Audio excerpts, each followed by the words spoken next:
There was a question towards the end by the evidence leader on the filling of post, that when you instructed a freeze in crime intelligence, you were exceeding your scope. Now, you may or may not have been mistaken in making that decision, but you are a politician. There are legal advisors inside. What steps did you take to make sure that you were acting within your authority? I subjected, as I indicated, the whole of the draft letter of directives, and I sent the draft to Pikoli, who said he made comments. Yes. He made changes where he felt changes needed to be made, and as per the submission. And based on that, I did consult, and I got satisfied that I was within. But in my own view,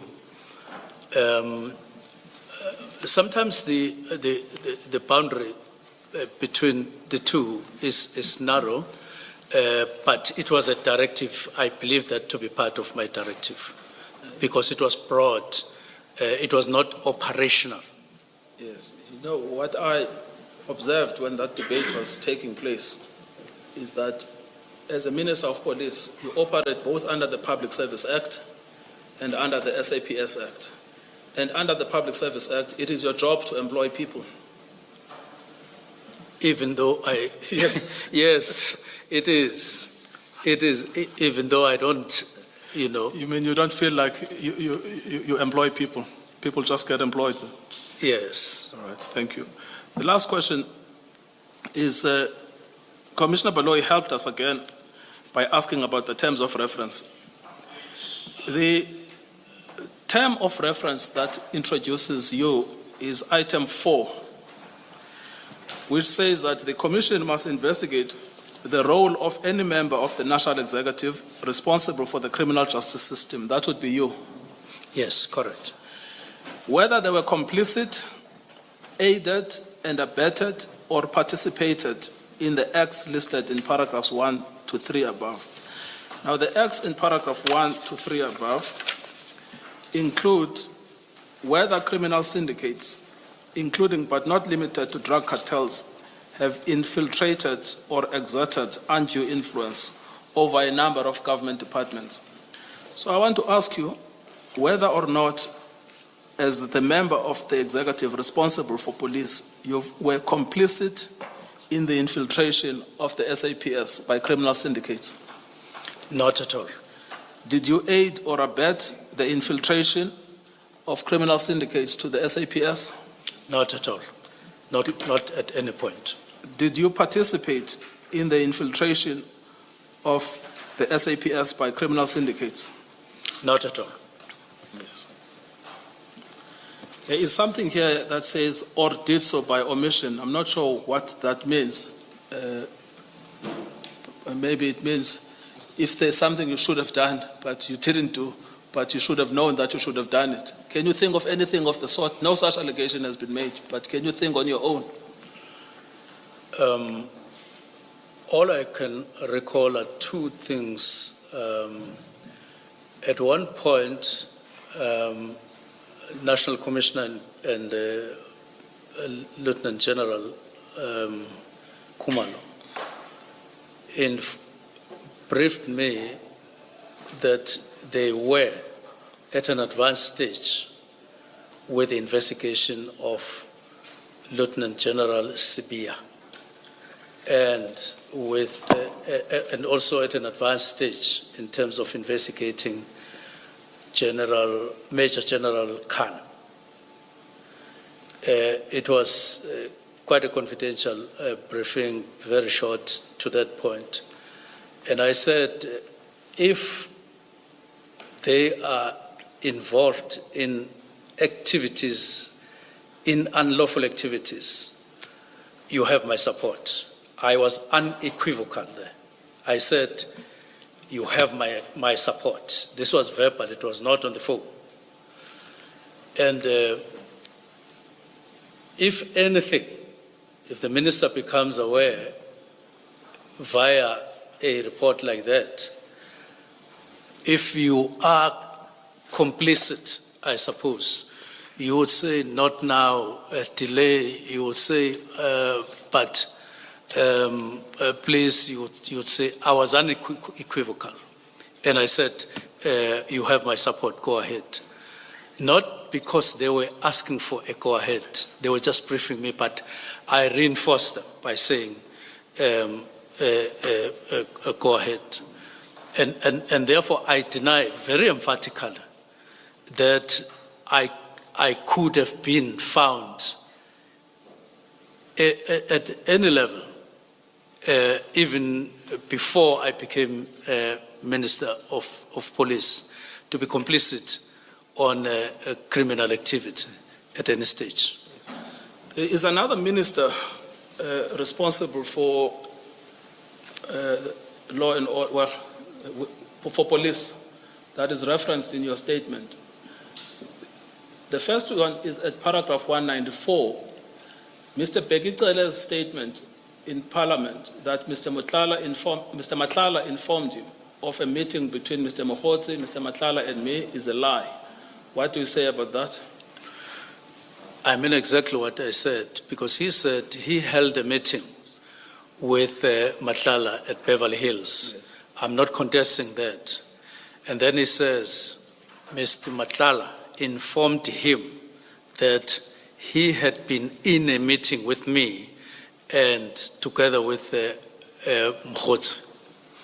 Now, whether he told him that or didn't tell him that, the lie is in the information that suggests that I ever had a meeting with Mr. Matlala, whether with Mr. Mkhwanazi or alone. Such an assertion is a lie. It never happened. And I know very well that it has never happened. And then Mr. Cele features again in a statement at paragraph 206, where you are now talking about cancelling a tender that was awarded to a company whose shareholder is Mr. Matlala. Do you remember that? I remember that. Now in paragraph 206... Chair, I apologize, Mr. Ngukaitobi, please, I beg your forgiveness. I have bit my tongue for a long time, and on particularly this point that Mr. Ngukaitobi is quote-unquote re-examining the witness. None of that evidence has been laid before this commission. The issues that he has spent a significant time speaking to are matters that are to be dealt in the second leg of the inquiry. So I struggle to understand, Chair, how the issues that he's engaged with can possibly even fall under the category of re-examination.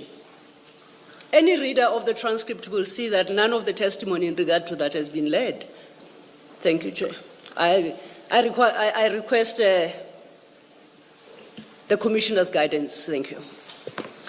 Mr. Ngukaitobi, I was given to understand that the evidence leaders and the Minister's legal representatives had reached an agreement that what would be addressed at this stage would be the disbandment only.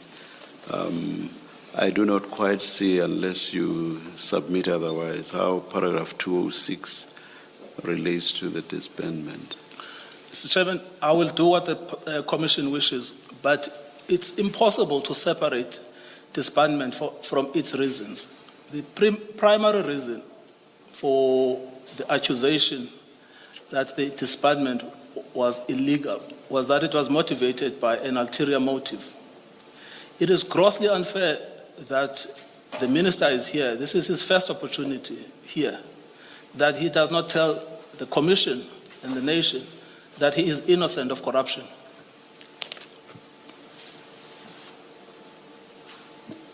How long do you think you're still going to be? No, this is the 206 is the last question. Just.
Mr. Tembe, I'm sorry. Hayi ndiyabona sekulate kakhulu. Mr. Ngcukaitobi, for two reasons, I will disallow the question. One, Then I have no. Thank you. Mr. Chairman, I promise you, you don't need to give any reason. Any reason. Thank you. If thank the you, order thank is to you. disallow